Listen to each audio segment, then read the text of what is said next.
So you left monastery when you were still a very young man, and you started when you were a very young man with 8 and left with 18, isn't it? Seeing the world outside the way it is today, do you regret have done that?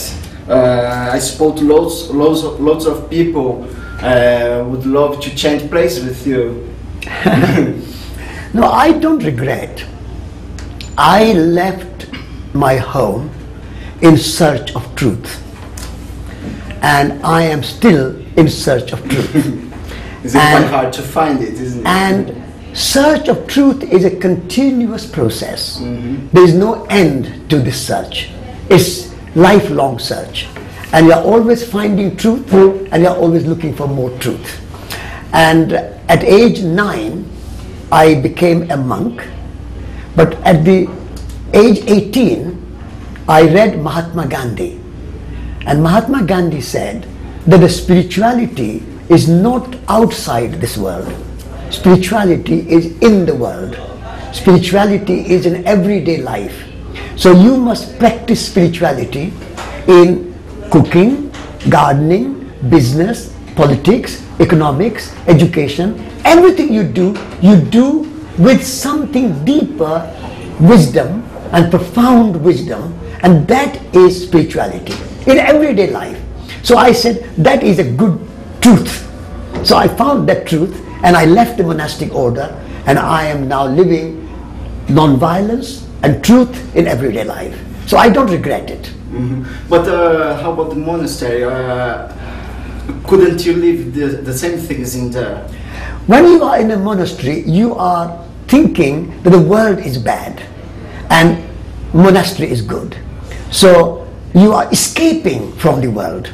You are renouncing the world. You are forsaking the world, and you are embracing a very narrow path of spirituality. Whereas when you are in the world, you are doing everything in a normal way, but with a different mind, with a different consciousness. And that different consciousness, you can practice more challengingly in the world, because you are meeting with challenges. How do you do politics with spirituality? How do you do business with spirituality?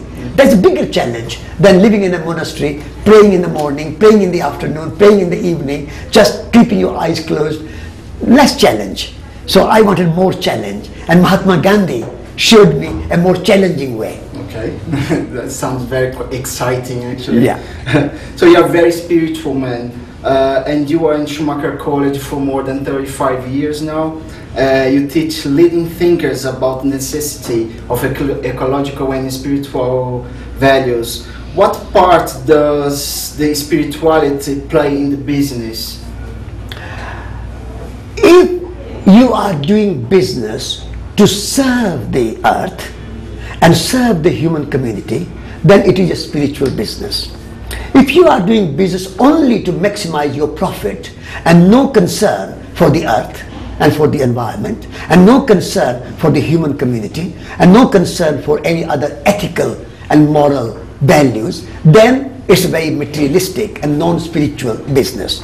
So there's nothing wrong in making profit, but the purpose of business is to care for the human community and care for the earth community, care for forests, for rivers, for animals, for plants, for human beings. And during that caring, you transact money and you make profit. That's fine. That's a good business. But if you are making only profit, and while making profit, you are destroying the river, polluting the air, polluting the water, cutting down the rainforest, poisoning the earth, putting animals in factory farms, using human beings as instrument for making money, no regard for anything else, but only profit, profit, profit, then it is not a spiritual business. Okay, one of your strongest idea is that you decline completely the economic realism. Oh, why that? Because the realists are messing the economy.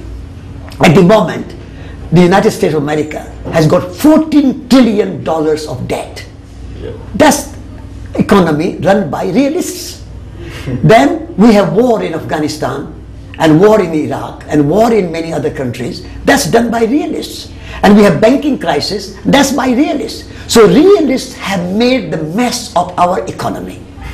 So what I'm saying is that this is now time for the idealists. The realists have made the mess of the world.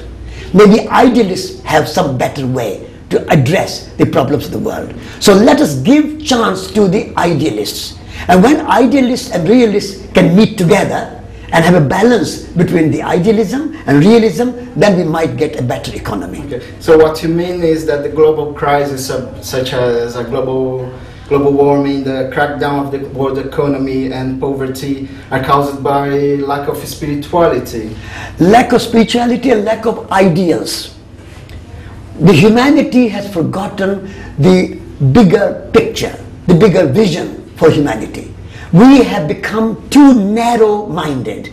We have only one idea in our mind, that how my business will make more profit, how I can make more economic growth. So our aim of the society has become too narrow. What I want is to broaden the focus, and we say profit is good, money is good, necessary, but we need more than money. We need intrinsic values. We need imagination, we need poetry, we need art, we need culture, we need human relationship, we need good communities, we need good families, we need good friendship, we need trust, we need beauty, we need aesthetics, we need all these other values than just money, money, money. So my challenge to the society is that money is not the only purpose of life. For example, our educational system. When you are going to university, only purpose of your going to university seems to be that I quickly get through the university, pass the exams, get a good degree so that I can get a good job in a bank, or good job in a building society, or good job in some big business or big industry. I say that getting a good job is okay, but there's more to life than getting a good job. Okay. You are a Jain monk. One of the point of view of your religion is that there is no God. But you, on the other side, you are a very religious man. This is quite hard to the Western world to understand. We can imagine a world with no God if you are atheist, but we can hardly think about a religion with no God. Isn't it a paradox? The idea of God has to be understood.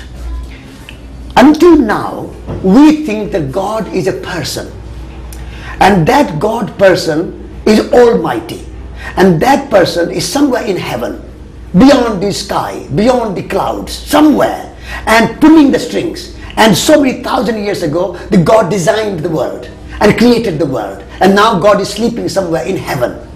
That idea of personal God is something which Jains don't believe.